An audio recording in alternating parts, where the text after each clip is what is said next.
Good evening. আজকে 19শে April, refresh your goals day. Refresh your goals day বলতে গিয়ে আমার একটা কথা মনে হলো, সেটা হচ্ছে রিফ্রেশ ইউর গোলস মানে শুধু প্রফেশনাল গোলকেই বোঝাচ্ছে না। এক্ষেত্রে রিফ্রেশ ইউর গোল অর্থাৎ আপনার শরীর যদি সুস্থ না থাকে, আপনি যদি সুস্থ না থাকেন ফিজিক্যালি এবং মেন্টালি, আপনি কোনো গোলকেই পার্সু করতে পারবেন না। অর্থাৎ আপনার সুস্থ থাকাটা পাখির চোখের মতো, সেটা প্রথম প্রায়োরিটি। এবং তার জন্য আপনাকে যা যা করতে হয় করতে হবে। এবং জানবেন, নিজের সাথে নিজের লড়াইটা সব থেকে কঠিন। আপনি যদি সেখানে হেরে না যান, তাহলে কোনো কিছু থেকে অ্যাচিভ করা থেকে আপনাকে কেউ আটকাতে পারবে না।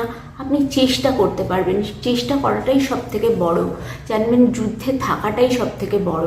সকলে সুস্থ থাকবেন, ভালো থাকবেন, নিজের খেয়াল রাখবেন। এবং যে কোনো রকম প্রশ্ন থাকলে আমাদের এখানে অবশ্যই তা লিখে জানাবেন, বা আমাদের দেওয়া হোয়াটসঅ্যাপ নাম্বারে হোয়াটসঅ্যাপ অথবা কল করবেন। আমরা সব সময় আছি উত্তর দেওয়ার জন্য। নিজের খেয়াল রাখবেন।